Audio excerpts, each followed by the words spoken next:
Hello, my name is Justin Wang, and today I will be presenting my project, The Effects of Chaotropicity on the Efficacy of a DNA Silica Adsorption Buffer.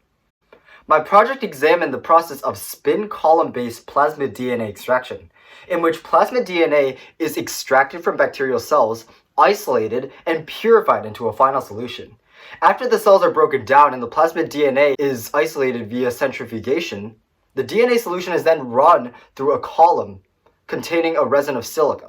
The purpose of this silica resin is to selectively bind DNA in a phenomenon known as adsorption, while contaminants are washed out of the solution.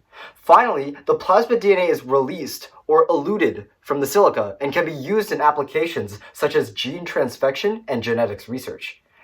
DNA adsorption to silica, a key component of the extraction procedure, has been shown to be driven by the addition of certain chaotropes. Chaotropes are substances which disrupt the intermolecular forces of water around large molecules, such as DNA or silica. In the context of adsorption, the weakening of this hydration layer between DNA and silica allows this binding to occur. However, there remains to be shown a true correlation between the strength of a chaotrope and its efficacy to adsorb DNA. Recent research has investigated non-chaotropic environments for adsorption due to the inhibitive nature of chaotropes in downstream applications of plasmid DNA. In my experiment, I aim to evaluate the existence of this correlation, utilizing adsorption solutions, also known as buffers, of variable chaotropic strength with DNA purity as a measurement of buffer efficacy. In the experiment, plasmid DNA was extracted from frozen samples of E. coli, each originating from the same culture with the same introduced PRK plasmid. At the adsorption step, the experiment tested 5 variable buffers: calcium chloride dihydrate, urea, glucose, sodium chloride, and glycine, each with 500 microliters of 2 molar room temperature solutions used for each extraction. The set of variable buffers was selected to span a wide range of chaotropic strengths, possess diversity in chemical structure and properties, and have limited studied applications in DNA adsorption to silica. After running each variable buffer with the isolated plasmid DNA solution, the purity of DNA in the solution which flowed through the silica resin was measured using a spectrophotometer, which calculates the concentration of a solution based on light absorbance.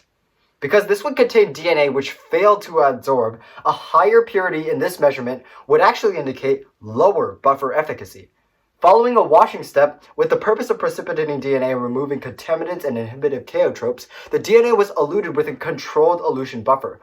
The measurement of the solution which flowed through the resin following elution was also taken spectrophotometrically.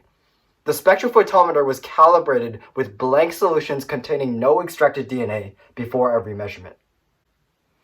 The concentration of DNA which failed to adsorb, indicated in the first measurement following the addition of variable adsorption buffers, was found to have a slightly positive correlation with chaotropic strength, with a bivariate correlation coefficient R of 0.289. Overall, this correlation fails to reject the null hypothesis with p-value of 0.579, and in fact, no correlation is shown to exist between the strength of DNA adsorption and chaotropic strength of an adsorption buffer. The second measurement, which arguably could be considered the definitive measurement of adsorption efficacy, yielded similar results. The correlation coefficient R for this measurement was negative 0.535, demonstrating that the final eluted solution was indeed less pure for stronger chaotropes. However, similarly, this also failed to reject the null hypothesis with a p-value of 0.274. From the data, it can be observed that not all highly chaotropic solutes effectively adsorb DNA to a silica surface. It can be postulated that chaotropicity may not be the defining factor in the adsorption process. The mechanism may be influenced to a greater degree by ionic charge, pH, or specific molecular properties of an adsorption buffer. Finally, the viability of non-chaotropic alternatives for spin column-based plasmid DNA extraction is affirmed by this experiment. Future research from this experiment would undoubtedly include the testing of a wider spectrum of buffers to establish a more definitive picture of the correlation or lack thereof. Modeling molecular interactions of the DNA-silica interface using molecular dynamics simulations should also be extended to include the chaotropic effect. Thank you all for listening to my presentation today. Links to supporting documentation can be found in the description of this video, and I wish everyone watching this a great day. Thank you.